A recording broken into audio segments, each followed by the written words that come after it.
Hello, and welcome to the Dance Physio Podcast, a podcast designed to explore ideas and foster discussion around dancer health and wellness.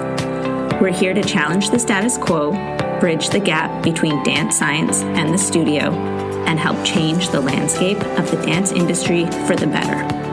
I'm your host, Erica Mayall, a dancer turned physiotherapist who is deeply passionate about leaving the dance world better than I found it.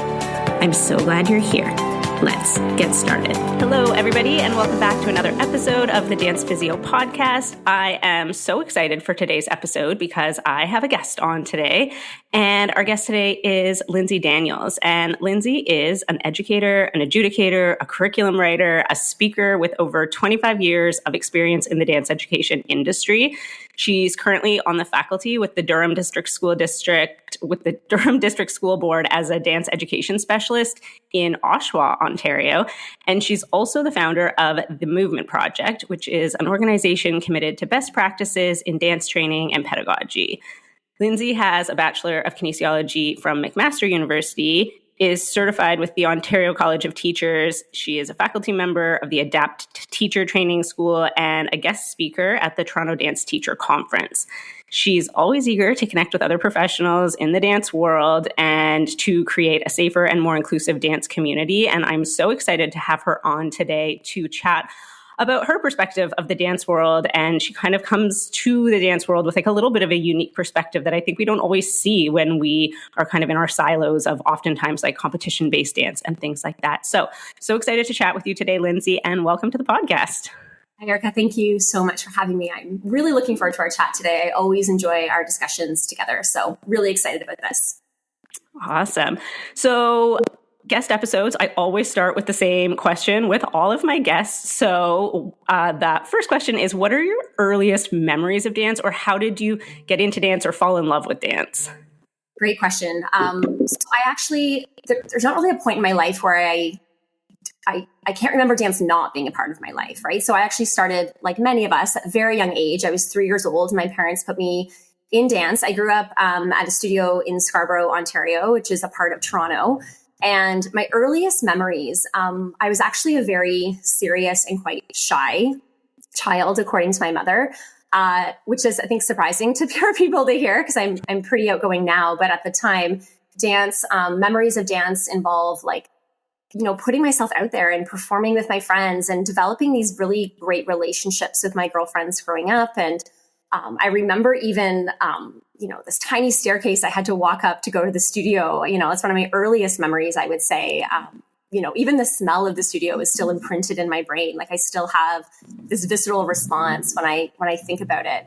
I remember competing as a kid. I kind of grew up in a sort of a quintessential sort of standard North American studio environment during the 80s and 90s, where I studied, ballet, tap, jazz, lyrical at the time. Contemporary and hip hop were not in the studio systems, at least where I lived during that point of time. So that's kind of the environment I grew up in. And so I just remember feeling really connected to dance, connected to my classmates and my teammates, and just dance being such an important and big part of my life from such an early age. And I just loved it all. Yeah. And I think so many people can probably identify with that. Like that's such a classic story of people starting at really young and just like not remembering a time before dance.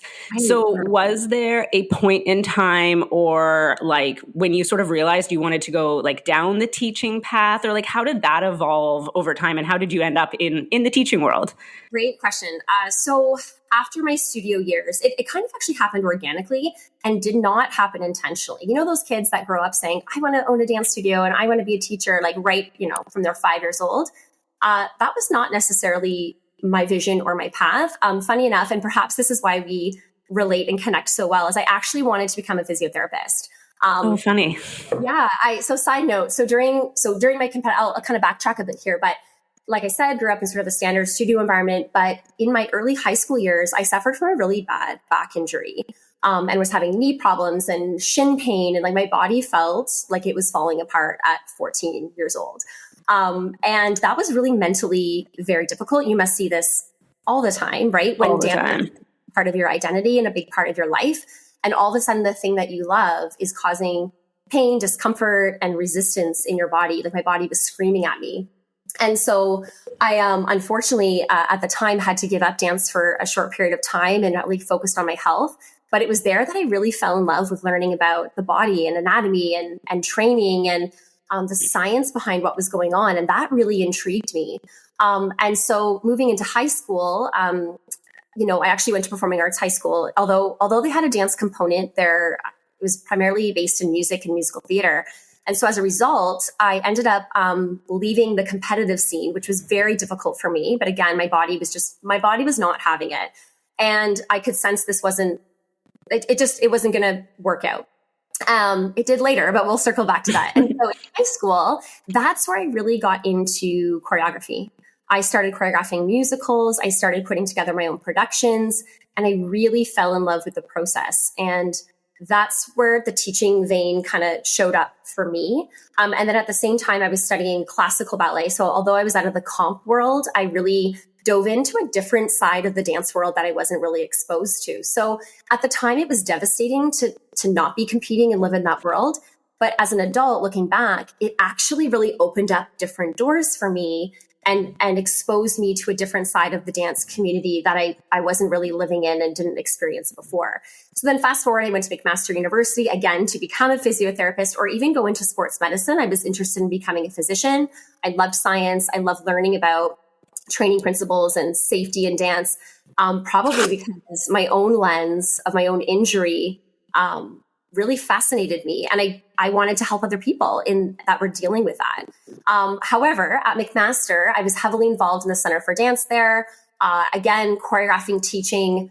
And by my third or fourth year, I went, although I love anatomy and physiology and biomechanics, I want to do this all day. This is what really lights me up and makes me excited. And that's how that came to be. And so then to get to fast forward, I was teaching in studios for a year between Teachers College and McMaster, again, falling in love with it. And I wanted to get my teaching qualifications just to really beef up my resume and have that Ontario College of Teachers kind of lens and study pedagogy. And when I started teaching the school system in my practicum, that's when I went, oh my gosh, I actually can do this in the school environment. There's a spot for this. There was very, very few opportunities, and I really had to build my own opportunity within the school that I got hired at. And so it kind of snowballed from there. The kids really took to it. And we can get into this more later, but that's how I really transitioned from studio world and got into the education side of things, which by the way are very different worlds. They can complement each other and work together. But they are very two different worlds to get into. Yeah, absolutely. That's so fascinating. I did not know part of your story. I just want to circle back to a couple of things. First of all, I think that makes so much sense in terms of what I know of like your teaching style and where you come from and your like commitment to like safe teaching practices and stuff like that obviously makes so much sense knowing that that's like your personal journey, but then also like with the background in kinesiology and anatomy and biomechanics and like all of those sorts of things. So that kind of, just makes so much sense now knowing what I know. But I actually have a question going back even a little bit further than that. But when you were younger, because like you said, like we see dancers all the time, or I see dancers all the time who are all of a sudden having to reevaluate maybe what level they want to dance at or styles or sort of what their participation looks like based on things that might be happening like in their body injury wise and things like that. And I am curious when that was happening, obviously that would have been super difficult and especially like as a young person to deal with, but you sort of said that was when you realized you were interested in like the body and how it works and that sort of stuff. And I'm curious if you had like sort of a person or a thing that was guiding you. Like I know for me personally, I have kind of a similar story, although maybe less dramatic because I didn't actually have to step away from dance. But like my first introductory to physio was going to physio, like as a dancer and having injuries that I was dealing with. And so being able to connect with those therapists and being like, oh, this is really neat. This is like something I'm interested in. So I guess, I'm curious if there was like people along your way that kind of opened your eyes to that, or if it was just something that you sort of figured out yourself, or you were more just kind of like in tune with trying to figure out what was going on in your own body, or kind of what that process was like. Great question. So I didn't really have one key person per se. I do remember when I did go to physio, and no disrespect to the physio at all, but they weren't versed in dance, right? And so that was kind of, it was like speaking a different language to them. Like, I'll never forget that I was tested and I was doing, different muscle and flexibility testing to, like during my initial intake. And, my leg was at, 90 degrees or something. And the physio was blown away by the 90-degree flexibility. And I went, no, like, I'm actually not warm. And yeah, it should be so much more than this. Like, my leg is supposed to be actually way back here. And they kind of looked at me like, no, this is actually like fantastic. And I thought to myself, you don't understand. It's actually for dance, this doesn't actually work. So I remember asking so many questions to my physiotherapist. I really was just interested. They probably thought I was questioning them and like what they were doing, but really it was truly to understand what was happening in my body. My father's always been into fitness and always really enjoyed it. And so I think through him, I would learn a bit from him as well. So I just found it always interesting. So I didn't have one person per se. I was kind of figuring it on my own. And remember, this is the 90s, right? So internet was not, I'm dating myself. I didn't have Google. I didn't have, access to people such as yourself as I was growing up that I could learn from and really understand what was going on in my body. So I was really just gathering information from all these different places and trying to piece it together myself. I got to tell you, I became an expert on the sacrum and the tibia. And I really did. I remember doing even projects on it in school, any opportunity in biology class where we had to do an independent study. Those were my research topics, right? About the human body. And so, but I was using, the hard copy of Britannica is what I was using, right? Dance is so much richer now because we all have access to so much more information, not only as dancers, but as teachers. And so as a result, when we know better, we can do better and we can understand how to approach training and how to approach pedagogy and what our practices, and we can get into this, I'm sure, but practices in the dance world that, although they are passed down from our teachers and that's wonderful, sometimes they really don't work or they're not as safe as they could be. And like I said, we can only do better when we know better. And so I think I was really fascinated by that process. So yeah, maybe that's why I'm drawn to your material and your content so much on social media, because you're living in a world that I was really going to go down myself.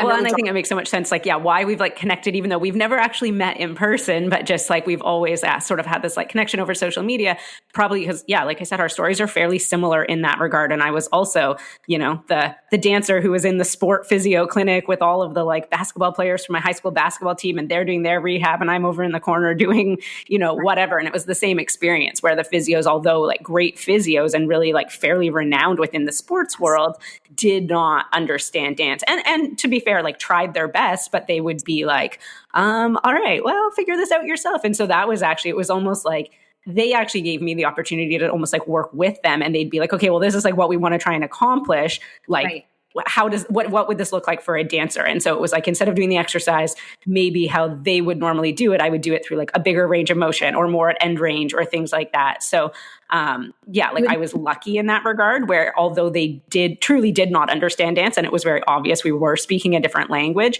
they were open to like learning and to being like, well, what do you need to do? How does this work? Like, what are point shoes? Bring them to the clinic. Let's figure out this foot injury, like with these point shoes. Like they were great like that. And so that was definitely like my introduction to being like, oh, like this is really cool. And also there is a need for people who understand this and can like go down that route. So yeah, that makes so much sense. And I will say too, I think as dancers, we have such a rich advantage of such wonderful body awareness, and we know where our body is in space and we can cue different muscles and we just understand our body so well. And I think, I don't know about you, but I see so many of my former students go into different healthcare professions because there is that connection to the human body and the understanding of how it works. And so dance really builds that skill quite beautifully. And I think so many dancers are like kinesthetic learners. And so that lends itself super well to a field like physio or sports medicine or training or like things like that for sure. And I know like for myself, like I'm definitely like a very kinesthetic learner when it comes to like learning styles. And so I think that's partly also what attracted me to that for sure. I also sometimes feel a little bit like I'm not cheating, but one of the reasons I actually like working with dancers is because of that, like body awareness. And I know it frustrates some other therapists because they'll be like, this person keeps coming in and talking about this little tiny thing that they can feel, because dancers will be like, I feel this thing and it's like not pain, but it's like this little thing and it just doesn't feel right when I do this one position, or like when my left foot is in front in fifth position or whatever. And other therapists, I think, are a bit like, oh my goodness, like what? And I actually really like that. And in some ways do feel like it's a bit of a cheat code because dancers are so body aware that my job is actually quite easy because I don't have to spend a lot of like energy really trying to like break down exercises a lot of the time, or really trying to like teach certain muscle recruitment. And that's not to say we don't sometimes have to reevaluate movement patterns and go back to the basics with dancers, but as a whole, they are used to being given instructions in terms of movements. And so it's not new or foreign to them. And so I often feel a little bit like, I'm like, did I take the easy way out? Like these are the best clients to work with. And more often than not, you're trying to like rein them back in and being like, okay, like pull back. But from that perspective, they are like so great to work with because of that like body awareness and kinesthetic sense. So amazing. All right. I feel like we got a bit sidetracked there, which is totally fine, but I would love to kind of circle back to your work within the school system, because for people who don't know, and I think you guys have like an Instagram page and stuff, and people can like check out the work that you're doing. But for people who don't know, Lindsay teaches within a high school setting. Correct me if I'm wrong here, but it's a high school setting and it's not an arts-based high school. Like it's like a regular traditional high school that just has dance as an option, which I went to a high school that was similar to that. Like there was a dance class that you could take in lieu of PE, but it was very, very, very like pedestrian. Like it was kind of like, oh, you don't want to play like ball sports? Okay, go do dance. Like it was a little bit just like, it felt a bit like babysitting. And if you were a student who danced like in a studio outside of school, you actually weren't allowed to take it. You could TA that class as like a credit, but you weren't allowed to take it because it was too kind of basic. And like what it was trying to accomplish was, yeah, like it just had different goals.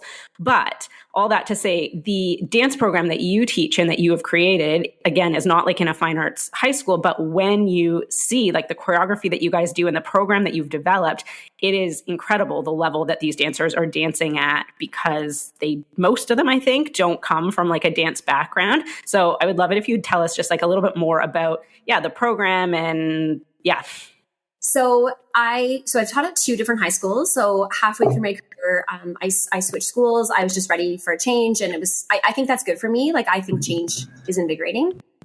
So I was at a school called Sinclair Secondary School, and I'm now at a school called Maxwell Heights. So just to connect to the point about the Instagram page, it's at Maxwell_dance. So if anyone wants to kind of check out and kind of get a sense of what that actually looks like, because we can talk about it, but seeing in action is really helpful. So you absolutely are right. I am in a regular high school. It is not a performing arts high school. I will say I do have some students that have training, that have danced for many years. I've got kids that are really at a provincial or national level, but I have many, many students that have never done anything like this before. So as I'm sure you can imagine, having a class of students with varying abilities and experience levels, and they're coming from different cultural backgrounds and different socioeconomic backgrounds, and having them all in one class there's a lot of variety. I actually think this is where we thrive. This is what I think our superpower is within our school and our program. And I'm gonna attest that skill to being able to make that work, which I'll circle back to and kind of explain how it does work, to my early years of working and choreographing in high school. When I had, the trombone player who's never danced before, and I've got, I'm making up a name, Jenna beside me, who's been dancing for 15 years, and we're in a musical together. How can we make this look awesome and make it work with all these different experience levels? So I really learned early on how to differentiate my teaching, how to have kind of, it probably looks like chaos to the average person, but different things happening in the classroom at different times to make it really work. So I'm in a school from grade 9 to grade 12. We have dance courses. So the students will get a credit in dance. In grade 11 and grade 12, those credits can be used to help them apply to college or university. And by no means is my position at a school, again, a regular high school, to turn my students into regular dancer, or not regular, to turn my dancers into professional dancers. That's amazing if they want to go that route. But it's really about creating community and skills that are going to help them in anything and everything that they're going to go into later on. So for example, within our programming, we do study a variety of dance techniques. We will have a ballet unit. We have an Afro-Caribbean unit, for example. We have a contemporary unit, so different genres of study. But what's really cool about dance education, yes, we're dancing. Yes, we're learning dance technique. But there is a whole other side of the curriculum that more often than not, and I'm generalizing, this may not be the case everywhere, but there is curriculum that we cover that is often not covered in a typical dance studio environment. So for example, we are covering dance history. We looked at jazz and how jazz began and what it looked like, and how it came to be versus what it looks like now in the studio system. We talk a lot about anti-racism work within our program. We have a large BIPOC population within our schooling. And so I am in a diverse school. So offering, a Tamil dance crew, for example, in my school is something that I really value and is really important. I want all kids to feel connected and inspired and want to be a part of dance in some way. And that looks different for different people. So we learn dance, we learn dance technique and choreography, but they learn dance history. I get to put on my kinesiology hat within our program as well. And students learn, anatomy basics. They learn how to stretch properly. They learn the research behind how to get more flexible and do's and don'ts in flexibility. We do a whole unit in grade 11 on injury prevention, what dancers are common dance injuries, different rehabilitation techniques. So we talk about physio versus osteopathy versus massage therapy, for example. So even if they don't become dancers, I want them to have an understanding of their body, how it works, if and when something goes astray in terms of their physical ability, they understand what they can do to get better and to feel good in their own skin, right? They learn how to choreograph. So they are building on skills every year. It's not just, go make up a dance. There are different elements and skills and choreographic techniques that they are learning throughout the course of their 4 years with me. In addition to, we bring in a ton of guest artists and choreographers so that the students are exposed to different styles. My point is, I'm sorry, I could talk about this alone for No, it's all good. I love it. About it. I think it's a really, really cool and holistic approach to dance. So it's not just the dancing, it's so much more than that. And so much comes of it. So kids end up graduating with a really, I hope, and I think a holistic understanding of the dance world beyond, only, a dance studio environment or kind of comp world, which is amazing and has so many great benefits. But there's so many other aspects to dance outside of that too, right? That sometimes kids don't get a chance to explore. Yeah. Yeah. Yeah. And I love that. Like you said, I think so many elements of that could be brought into a studio setting, like in terms of teaching dance history and teaching like choreographic, techniques and teaching hopefully all of the health and wellness stuff. And we certainly do see that a bit in studios, and maybe a little bit more where studios are incorporating more information about health and wellness, or bringing in like guest teachers or guest lecturers, or, I'm seeing it at this time of year. It's just like top of mind because we're seeing it more with like summer intensives, where studios will bring in like more of that maybe in like a summer intensive setting. But I think there is so much more opportunity to incorporate more of that, just like in a studio setting year round and just as part of the general programming. It's definitely something that I have touched on before, just talking about periodization, because it's like if we want to incorporate that into a studio training calendar, there's going to be periods of more like quote unquote downtime where we want to prioritize like rest and recovery. But then studios are like, but kids are still showing up for class. What do we do with them? And all of those parts are like so would be so valuable to put in during those times. So if you are in like a deloading or like a detraining week, you could be like, okay, we're going to learn about dance history this week, or those types of things. So I think not just from developing obviously more well-rounded dancers and humans and exposing them to that side of thing, I think it also lends itself so well to, helping us to then implement things like periodization and stuff in a more traditional studio setting. I agree with you. I feel like the dance education part of it is really seeping into the studio environments much more than it was, absolutely more than when I was growing up, without question. For sure.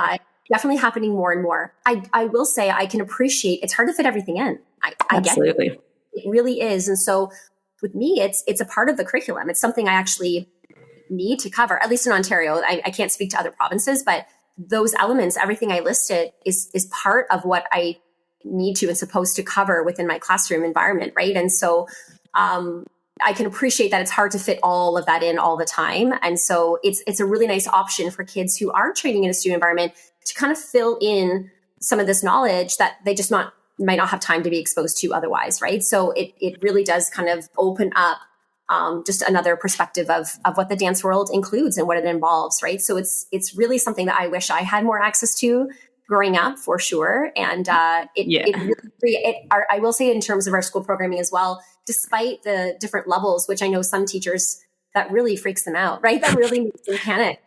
But I will say, like, it's pretty magical to bring such a large group of kids together and figure it out and make it work. I will say too, we have quite a large extracurricular program in addition to the courses. So in the extracurricular programming, I am able to then put kids together that are a bit more aligned in terms of the genres they are interested in, as well as their experience level. So, the students that do train in a studio environment are often paired together because they have a similar skill set, right? And so, but the cultural dance forms is really, really cool to bring into the school environment and also expose the other dancers to that as well, which is great. Yeah, absolutely. Because dancers who are dancing in a studio setting might be really proficient in ballet or something, but they've probably never done like Afro-Caribbean or things like that before, maybe salsa or, other styles. And so then it kind of levels the playing field. And some of those other dancers who don't have experience may actually be introduced to that just from their own cultural background and stuff. So it maybe kind of levels that a bit more. 100%. And I want to give every student a chance to shine in the area that they love, right? And so to speak to what you just said, I mean, sometimes you're right, like the student that's really knowledgeable in ballet, they feel very uncomfortable and very unsure in some of the other genres that we study.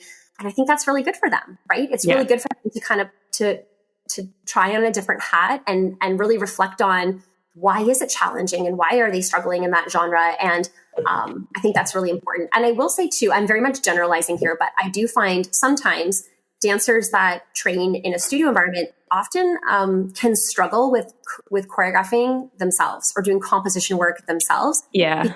Because for their entire lives, essentially, for as long as they can remember, they are used to being told what to do, right? That's how they've been trained. Like, this is the exercise, this is the choreography, you are to repeat what is being shown to you. And so when they have an opportunity to develop their own choreographic voice and move in a way that speaks to them, for some, it can be kind of paralyzing and a bit overwhelming because they just want to, they'll say to me, just tell me what to do and I'll do it, right? And they will, and it'll be beautiful. But but it's like making them step out of their comfort zone. Exactly. And so I do think it really, everyone can benefit from a program such as ours. So it really is holistic for sure. Yeah.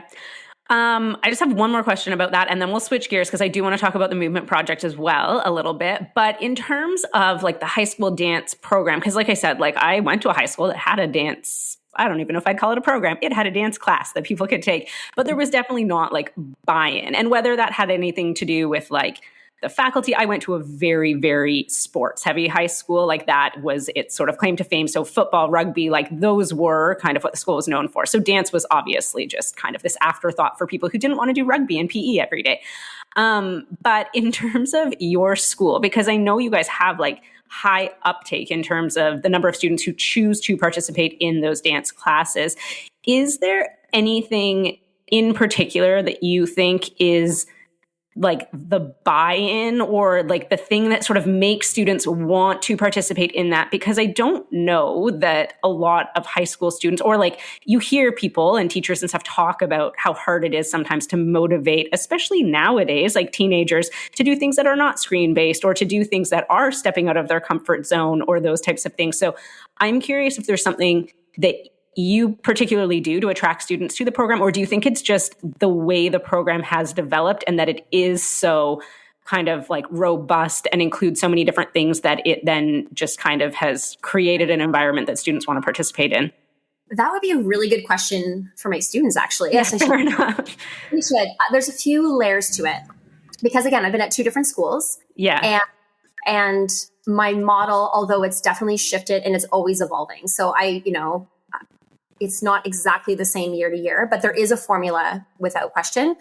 And I would say it's the culture that we have created It is the team culture, the expectations within students that we've created over the years, this tradition, I think a tradition of excellence that we have established in our school. And it really, those first few years, I remember switching schools, and the grind was very, very real, because I'm trying to get kids to buy in. And what I have found, what helps them buy in a high school environment at least, is producing work that they are proud of, right? For sure. They go on stage, and if they're presenting in front of their peers, which, by the way, anytime is vulnerable and scary, but when you're in high school, yeah. And our school is big. We have 1,600 kids in our school this year. It is big, right? And it's turned into kind of a big deal at our school. When we have performances, the school shows up, right? It's a big deal. And that has really a testament to the culture that's been created, which is very intentional. So that level of excellence, the level of detail, when people say, or here I teach in a high school, oh, it's got to be kind of fluffy, and especially too, because it's not an arts high school. Oh, it's kind of this fluffy thing that's kind of off to the side, and it's not a big deal. But the work and the time and the energy that we put into creating, quality is, I think, what helps kids buy in, because they're not embarrassed. They don't feel, silly. And they hear from the other students what the other kids have benefited from it. And I will say too, I think a big part of the buy-in in our community also has to do with getting parents to buy in as well. Mm-hmm. I think educators, and I say that broadly, like anyone in the dance world, I think it's a big part of our job that's sort of unspoken, that we actually need to educate the public and our parents on the benefits of dance. Yeah, the value behind it. They don't understand it. And so when I see parents in grade 9 and they're coming in for grade 9 day, and I'm introducing myself, and they're kind of like, why is my kid taking a dance? They don't want to be a dancer. This is not a career path for them. And I explain to them, these are all the skills they're going to develop through this. Just even being off their screen for 75 minutes, quite frankly, is a skill of itself in this day and age. It really is. And the relationships, that's the other piece, the relationships they develop with each other, I think are all a big part of our success criteria. So the buy-in comes from the quality and the level and tradition of excellence. It comes from, I think, the inclusion piece that we have really made a priority in our school. It's not just modern and ballet, which are lovely and amazing. There's no knocking those genres. It's very much an inclusive program. And the Afro-Caribbean unit is just as important as the jazz unit, for example, right? Mm-hmm. Or ballet unit, like really giving equal voice to those different genres, I think helps as well. And also student voice. What do the kids want? What are they interested in? What do they want to showcase? And then finally, the kids have opportunities to choreograph themselves, and they take a lot of pride in that. And they want to be proud of what they're putting out there in the world. So I think that's all a part of the secret sauce. Oh, and a great admin team. When you have a great admin team that will back you. Fair. It's huge, right? Yeah. I'm very, very, very fortunate. But I do think those opportunities, it's a trust relationship, right? I think because we're known for our quality in our community. And because we've developed that, our admin team have been over the years extremely supportive of what we're doing, because they see the benefits for kids and our school at large as a result. So I think that's it. Yeah. Awesome. Love it. All right. We're going to switch gears a little bit, although I feel like I could talk to you about like high school dance and like the ability to introduce kids that might not otherwise be able to experience dance. Like there's so many things we could dive into about that. But I do want to touch a little bit on the movement project, because that is the other thing that you do on the side, because you're not busy enough teaching in a high school setting. So can you just tell the listeners a little bit about what the movement project is, and just kind of a little synopsis of what it is? Well, it's got a few veins to it, but essentially pre-COVID, so back in 2019, I was really getting the itch to, I wanted to take class more myself. And I live in Oshawa, which is a suburb of Toronto. I know you've got a lot of listeners from across Canada, so it's not in Toronto per se, but it's, on a good day with decent traffic, 45 minutes to an hour. But getting to a class, I had at the time 2 young kids. I'm a dance mom too, by the way. So that could be a whole other conversation. Absolutely. And a whole other hat I wear, which also has helped me become a better teacher, which we should talk about. But anyway, the movement project kind of started, it's a few veins to it. So I wanted to start offering classes for adults that were out of the studio system or out of high school. And I just noticed, even for myself, getting to Toronto to take a drop-in class, which is where all the drop-in opportunities were really available at the time, felt like it was impossible to drive to the city. I'm paying $30 for parking. to take an hour class became literally a 5-hour ordeal. And I'm like, this is not possible for my life right now. And in addition to that, I saw so many incredible dancers in my community. As soon as they hit 18, they would stop dancing. They would go on to college, university, et cetera, and dance was no longer a part of their life unless they were on a school team. And I just wanted to start providing opportunities for adults to keep moving. Beginner adults, adults that wanted to learn how to dance, but also people who've danced all their lives and still want to have it be a part of their life. And the big tipping point for me, and I've said this story a few times if you follow me on Instagram, but my husband grew up being a hockey player. Mm-hmm. And he could play hockey every single day of the week. Yes, so many leagues. The leagues are unbelievable and the different levels of leagues. And every Sunday night he would go play hockey. And I thought to myself, well, why can't I dance at the same time?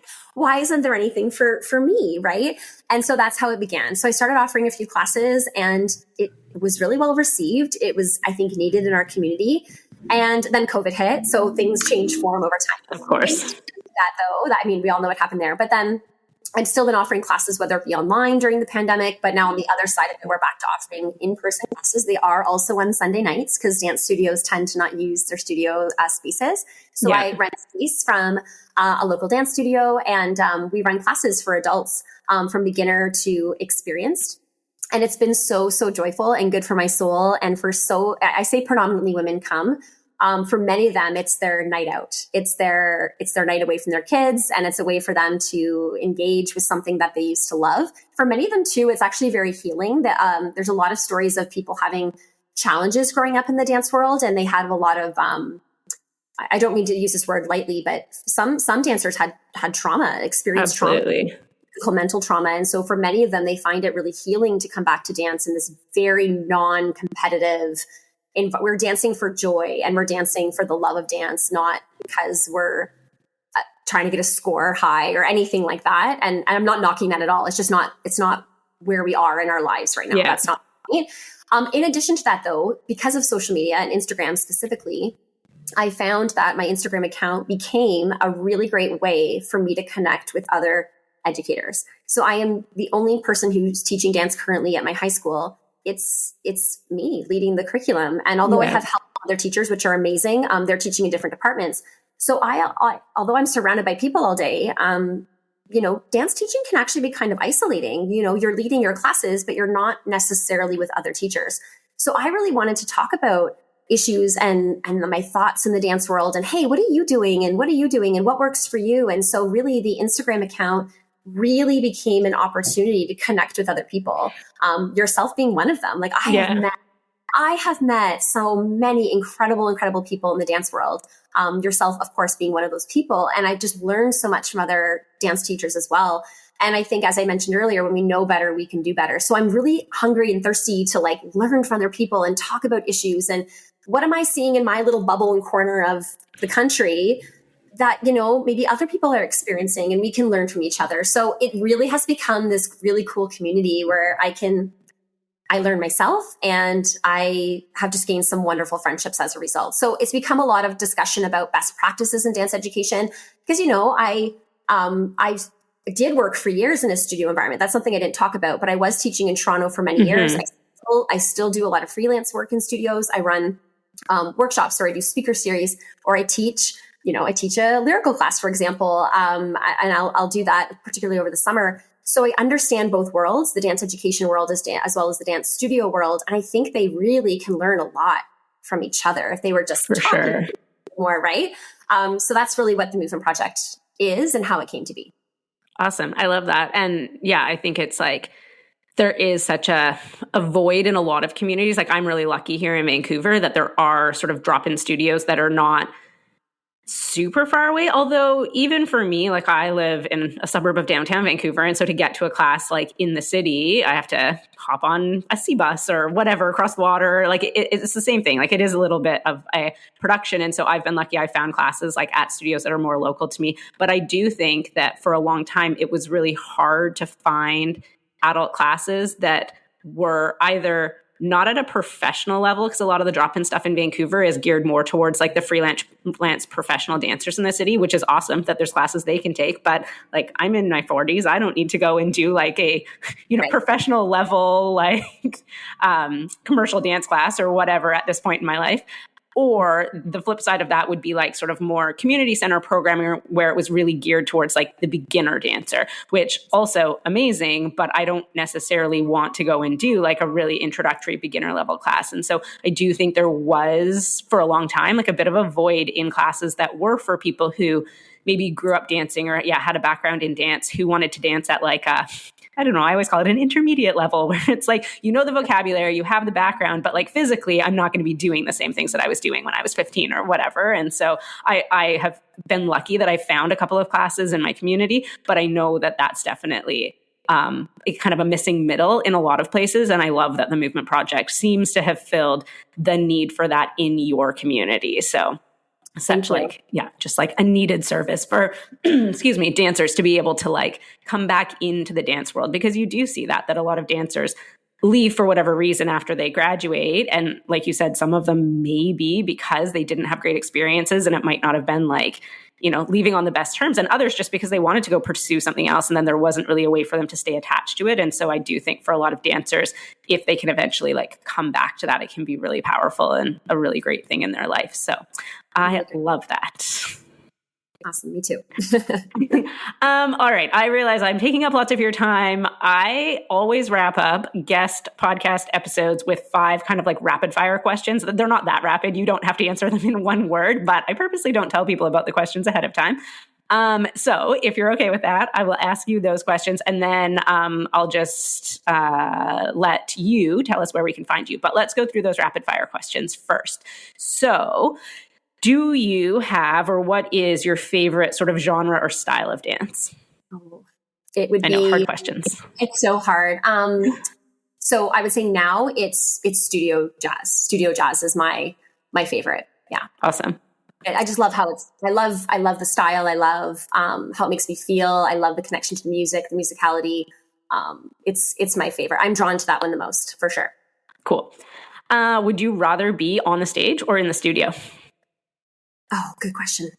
In the studio. I think I just feel I'm more connected to that space, and the relationships and all the things. I love watching my students on stage. I love seeing it come together, but I think I'm more drawn, have been actually for a very long time. I can't remember probably my teens, I want to say. I've been more connected to the production side and training side of the dance world for a long time. Cool. If you could dance with or share the studio or stage with any dancer, past or present, who would it be and why? Oh my gosh. I know. This is why I don't tell people about the questions ahead of time. No, it's so true. If I'm picking one, I think Al Vanilli would be up there. Yes. I'm also going to say Twyla Tharp. Okay. I love learning about artists' process. How I would love to hear about the process of revelations specifically. We actually study revelations in school with my students quite extensively. I would love to hear how it came from point A to point B. How did you go from early stages to full production of this, and the story and the details and the decision making. And so that's who I would love to learn from. And Twyla Tharp, if you've read any of her books, I'm not sure if on creativity, I just really, really appreciate her way of thinking and she develops it. Actually, be as an artist, she's actually very mathematical and scientific about what she, and I think that maybe that what really connects me to her. I'd like to think I'm similar in that vein. Like I really think kind of mathematically in my choreography and my classes. And so I would just love to learn about both of them and their processes and how they develop their ideas. Cool. Love that. If there was one thing you could go back and tell your younger self as a dancer, what would it be? It would be, it'll work out. Yeah. It'll work out. And, I'm going to go back to earlier when I said when I was injured, it felt like that was it. Like if I can't be this kind of dancer, then I can't be in dance, And I think just when you draw yourself to things and experiences and ideas that you are connected to and excite you, and then things will work out the way that they're supposed to. That would be the advice I would give to my younger self. And protect your body at all costs. Protect your body at all costs. Say no when something doesn't feel physically right to you. That would be another one. Awesome. All right, last one. If there is one thing that you could change about the dance world as it is right now, what would that be? Ooh. And you and I have talked about this at large. Regulation. Yes. Yes, we've definitely talked about this. Yes, that is something that to be frank, being someone who is certified as a teacher to teach in Ontario, there are certain qualifications I need to be in a classroom, and certain safety measures and laws, for quite frankly, that require I need to be in that environment. And so I wish that there was a change in Canada where there was an overseeing governing body to ensure that kids were able, or all dancers, I should say, I shouldn't just say kids, that teachers and training environments are held to a standard of safety, both physical and mental safety. Yes, absolutely. That was in place. So again, teachers, students, parents, everyone could kind of be on more of the same page of, protecting each other. I think that would be something I would love to see changed. I have a feeling yours is very similar. Yeah, absolutely. And definitely a conversation that we could chat about in so much more depth, and we will at some point. I've talked about it a little bit on the podcast before, just in terms of like the lack of regulation in the dance industry, and what that means for parents trying to choose dance studios and things like that. But there's so much more that we can dive into. So we will save that for another day because we don't want that episode to be too long. A really great panel discussion, actually, now that I think about it. That could be really hear from different perspectives and different sides of the dance world, and the pros and cons. Like there's definitely cons. Absolutely. There's more for me, at least. And as a parent too, and again, that might be another conversation too to have, is just, I now wear the hat of a dance parent. And that safety piece is something that I really, really strongly value. But if you don't know anything about dance, it can be very confusing. And, most parents and dancers are kind of putting a lot of blind faith into the systems in which they're training in. And so to kind of put it all on the same page of what is safe based on science and based on, actual research versus just, practices that have been, sent down, which can be valuable and super amazing and helpful, but they also can be unsafe, right? If you don't know. So I just wish that was in place. Yeah. Awesome. I love that. And I think that's the perfect place to wrap things up. Thank you so much for joining me today. I really appreciate your time. I know that you are busy with all the things, so I appreciate you taking the time to come on and chat with us.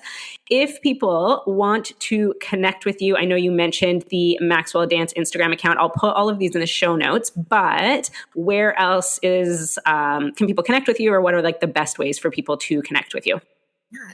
So other than the Maxwell Dance Instagram, you can also reach me at the Movement Project on Instagram, which is at the Movement Project, all one word, .ca. That is actually also our website. So my email address is on there as well.